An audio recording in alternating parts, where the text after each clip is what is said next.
Buffett, my name is Hutch Vernon. I'm from Baltimore, Maryland. I know that you read lots and lots of annual reports, and I'm curious what you are reading for, if you would share that with us.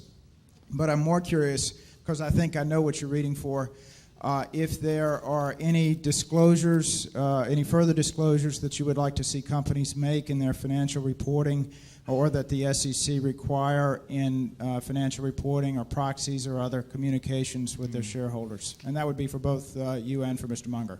Yeah, the main thing that they can't mandate in annual reports, I really like to have, I like to know as much as I can about the person that's running it and how they think about the business and what's really going on in the business. In other words, I would like to have a report that would be identical to what if I owned half of a company but was away for a year and I had a partner who owned the other half. When I came back, that he would tell me about what had taken place during the past year and what he foresaw coming up and all of that. That is what I think the purpose of the report is. Now, the SEC mandates a lot of information, and some of that is helpful.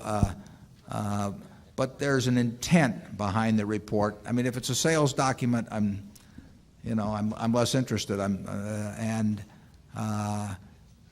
don't see any way to mandate what I'm talking about. But that's the kind of report I'm looking for. What I'm trying to do as I read reports, I like to understand just generally what's going on in all kinds of businesses. If we own stock in a company, in an industry, and there are 8 other companies that are in the same industry, I want to own or be on the mailing list for the reports for the other 8, because I can't understand how my company is doing unless I understand what the other 8 are doing. I want to have the perspective of, in terms of market share or what's going on in the business or their margins or the trend of margins or all kinds of things that I can't get unless I know. I can't be an intelligent owner of a business unless I know what all the other businesses in that industry are doing. And so I try to get that information out of a report. If I'm thinking about investing in a specific company, I try to size up their business and the people that are running it. And over the years, I found reading a lot of reports to be quite useful in terms of making business decisions.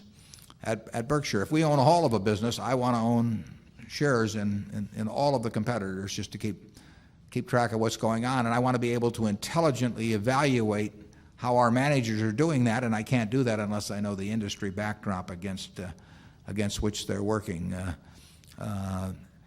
It's amazing, how well you can do in investing really with what I would call outside information. I find inside information, I'm not sure how useful that is, but outside information, there's all kinds of information around as to businesses, and you don't have to understand all of them, and you just have to understand the ones that you're thinking about getting in, and you can do it if you just, nobody will do it for you. You can't read. In my view, you can't read Wall Street reports and get anything out of them. You have to do it yourself and get your arms around it.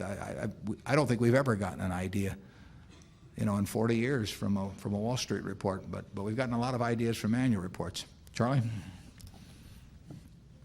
What I find is that it takes a long time to read the annual report, even if it's a comparatively simple business. As if you really are trying to understand it, it's not a bit easy.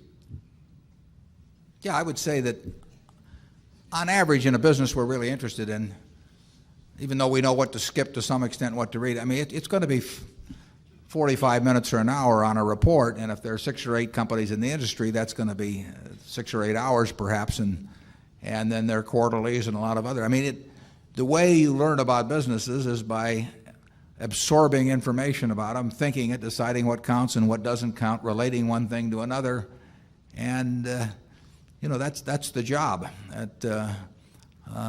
And you can't get that by looking at a bunch of little numbers on a chart bobbing up and down about or reading market commentary and periodicals or anything of the sort. That just won't do it. You've got to understand the businesses. That's where it all begins and ends.